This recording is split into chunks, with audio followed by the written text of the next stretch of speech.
Welcome to TalkNorth.com. Thanks to our longtime producer, Brandon Morton. Please download before you listen. If you'd like to advertise with us, you can reach us at talknorthpodcast@gmail.com. And please follow us on Twitter at TalkNorthPod. Thanks a lot for having me. I appreciate it. Thanks for having me on the show, Steve. It should be a good one. Thanks for having me, Steven. Double S anytime, man.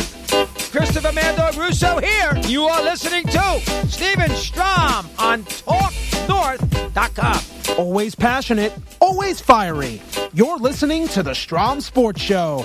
Take it away, Steven. Good morning, everybody, on a beautiful, beautiful Sunday morning. This is the Strom Sports Show. Steven Strom here at TalkNorth.com, episode 77. Before we get into anything, big shout out to my producer, Brandon Morton, Jim Suhan. If you want to advertise with us, talk to him on TalkNorth.com. You can get his email. Also, Matt Augusta, my video editor. So, we've got a lot to get into today.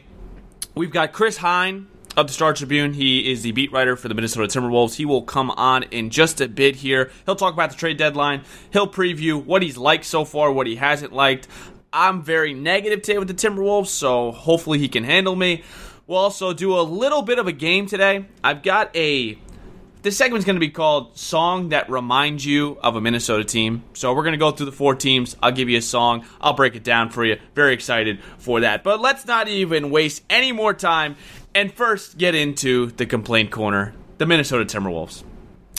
Someone's got to hold an intervention for Glenn Taylor because I've just about had it.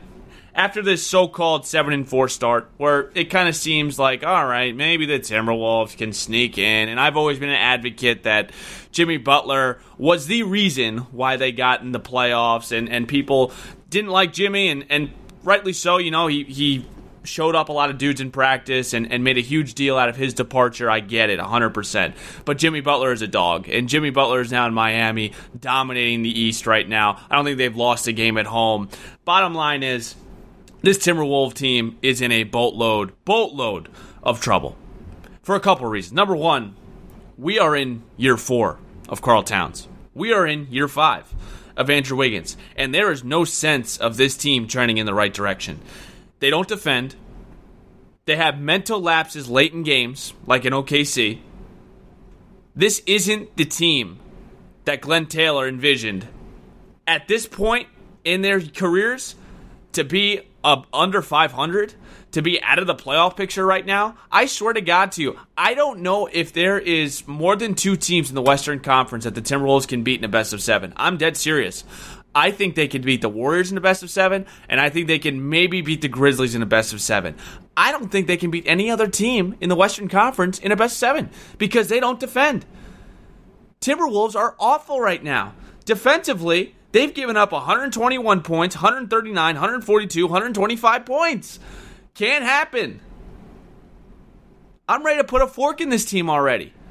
Because it's the boy who cried wolf. It's every single beginning of the season where the Timberwolves like to tell the fans, okay, we're going to get better defensively. We're going to do this. We're going to do that. We're going to make sure that we're not going to lose this year. And it's the same old story every single year.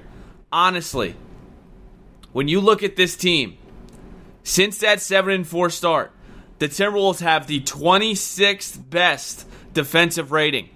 They've got the 14th best offensive rating and 23rd in net rating. The only teams that have entered Monday with fewer wins than the Timberwolves since November 14th are the freaking Atlanta Hawks, who give up 50 points in the first quarter, the Memphis Grizzlies, who don't have Ja Morant, the New York Knicks, who out here, they aren't just a joke. People don't even talk about them anymore. They are so irrelevant, it's insane. And the Cleveland Cavaliers. It's time to look in the mirror. And I have a theory on this.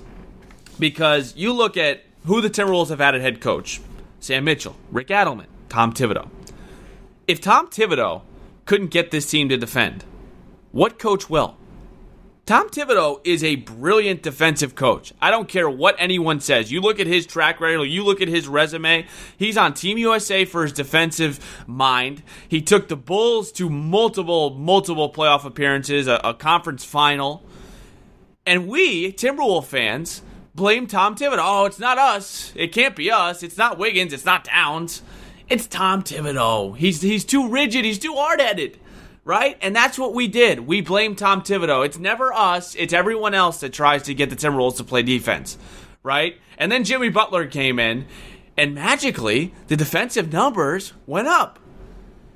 And we thought, oh, man, it's because Jimmy's joining Andrew Wiggins and Karl Towns. No. It's time to look in the mirror. And I don't know how long it's taken me to realize this, but if Tom Thibodeau couldn't get this team to defend, nobody will. Nobody will. Ryan Saunders is not going to do it. I like Ryan Saunders. But if Tom Thibodeau, Sam Mitchell, Rick Adelman, any of these guys couldn't get this team to defend, what makes you think Ryan Saunders can?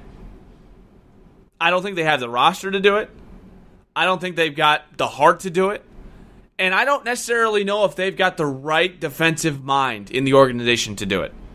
If you would have told me that Andrew Wiggins would be averaging 25 points per game and Karl Towns would be averaging 25 points per game, I would tell you this team is at least over 500.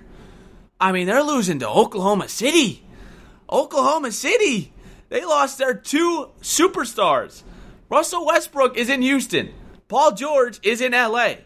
They're working with 50-year-old Chris Paul and Dennis Schroeder and Steven Adams.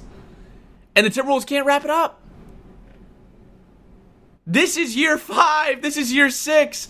It's okay for Timberwolves management to tell me 5-6 years ago that, okay, listen, we're building, give us time.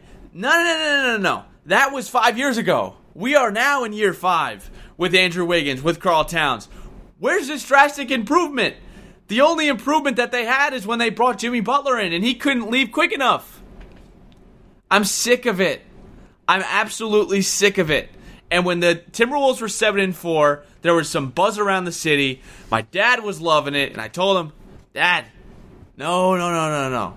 Go look at the schedule they've been playing, and go look at the track record. This isn't a winning team. This is not a winning team. Andrew Wiggins' numbers, they go down last year, and the Timberwolves lose. Andrew Wiggins' numbers go up, and they still lose. Where is the hope? What are the Timberwolves going to tell me this year that they are going to try to fraudulently sell to the fans after they miss out on the playoffs again? And what kind of move are they going to make at the trade deadline? Because as of right now, that's the only thing I'm looking forward to. This is a team in a very, very bad spot. And I'm the first to say this. I would not disagree if Karl Towns wants to get the hell out of here. Because I would. Why would Karl Towns, because we're going to count here, Randy Moss, Kevin Garnett, Karl Towns. 3 guys that you were happy to see go. Just so they can chase a championship. Because they gave everything they had to this city. Maybe not Randy Moss. Kevin Garnett and Karl Towns, I can say. But Randy Moss, unbelievable talent. I don't know if he gave it his all at times because he said he played when he wanted to play. Anyway, bottom line is they've had these talented players come across the state of Minnesota, play for their professional teams, and their talent has been wasted because of the incompetent management of some of these franchises. And one being the Minnesota Timberwolves. I don't know where you go from here. I really don't, because you sold the fans, you sold me on a plan over the next 4 or 5 years. Okay, hey, we drafted Karl Towns, we're making the right moves, we just got Andrew Wiggins, we got Jeff Teague a couple years ago, we got to the playoffs, just be patient with us, one wolf pack, all that mantra bull crap. Look where we are now. The Timberwolves are stuck in just a horrible, horrible place to be in. Mediocrity. That is the worst place to be right now. They're 10-14. They're the 10th seed, and I really don't think they can beat more than 2 teams in a best of 7 in the Western Conference. Because they ain't going to beat the Clippers. They ain't going to beat the Lakers, the Mavericks, the Rockets, the Nuggets, the Jazz, the Kings, the Suns, the Thunder, the Blazers, the Spurs. They could probably beat the Grizzlies, the Warriors, and maybe if we're pushing it, the New Orleans Pelicans. And that's not where they were supposed to be 5-6 years down the road. And that's where they are. Does it surprise me? No. Because it starts up top, and Glenn Taylor has done a very poor job of organizing and running this franchise. And Gersad Rosas, whatever he can bring to the table, well, I'm still waiting to see that. Ryan Saunders, just kind of feel bad for him. He's like a sacrificial lamb at this point. Who the hell would want to coach the Timberwolves? Yes, they've got Karl Towns. Yes, they've got Andrew Wiggins. But you know what? They still don't defend. They can put up 130 points, but they'll give up 140. If you want to continue to be negative, stick with me here. Chris Hine, Star Tribune. He'll join me next year on the Strom Sports Show. And we're joined here by Chris Hine, the Timberwolves beat writer for the Star Tribune. He's joined me, I think, a couple of months ago. He's back today to break down what the heck's going on with the Timberwolves. I'm glad to have him on. Chris, Steven Strom here, TalkNorth.com. How's everything? Everything's going good. In the middle of the season, we're chugging along. I don't know if I can say the same for the Timberwolves defense, but I'm doing okay. Yeah, I would agree with you. And Chris is out there in Minnesota. It's 12 degrees, he just told me. I'm out here in New York. It's 43, and I'm complaining. So all the respect for Chris and the Minnesota people out there. So shout out to them. Let's do... First of all, the Timberwolves start off 7-4, right? They give you some type of feel like, okay, maybe this is a team that can sneak inside the Western Conference, which is stacked right now. Since that 7-4 start, they're 26th in defensive rating. They are 23rd in net rating. They're losers of 6 in a row. What has happened over these last 6 games? Just defensive breakdowns all over the place, and it really is mystifying because it seemed like entering this 4-game road trip that they just had, that the defense was a little bit of an uptick. You know, they had jumped up, I think, in the defensive efficiency ratings from 16th to 12th, and you're thinking, okay, slowly but surely, you know, maybe they're figuring things out. They're learning the system. They're learning how to communicate better. You know, this was a new team that came together over the summer. But then the road trip happened, and whether that Oklahoma City loss affected them more than, you know, they're letting on, or, you know, just the quality of opponents, whether it be, you know, just having to face Dallas and LA. I don't know what it is, but there's been breakdowns all over the floor, and, you know, the second half of that Utah game was just a disaster in that sense the other night. So we'll see what happens, you know, later on tonight and over this little break that they have, but they have some issues they need to work out. Yes, we're recording on a Friday, so they do play LA tonight. This is coming out on a Sunday. I'm just going to assume they're going to lose tonight, but you know, we'll be positive. We'll be positive. Here's the thing that kind of scares me, Chris. I look at Andrew Wiggins. If you would tell me right now that Andrew Wiggins would be averaging 24 points per game, 5 rebounds, and Towns would be averaging 25 points and 11 rebounds, I would tell you this team would be decent. I mean, this team would have a winning record. Is this concerning to you? I know we talk about stats and everything, but this is definitely something that's kind of eye-opening to me. Yeah, I don't know how concerning it is. You know, I guess there's 2 levels of concern I would have. You know, there's the short-term level of concern, and then there's the overall long-term level of concern that I would have. The short-term, obviously, this is a big deal.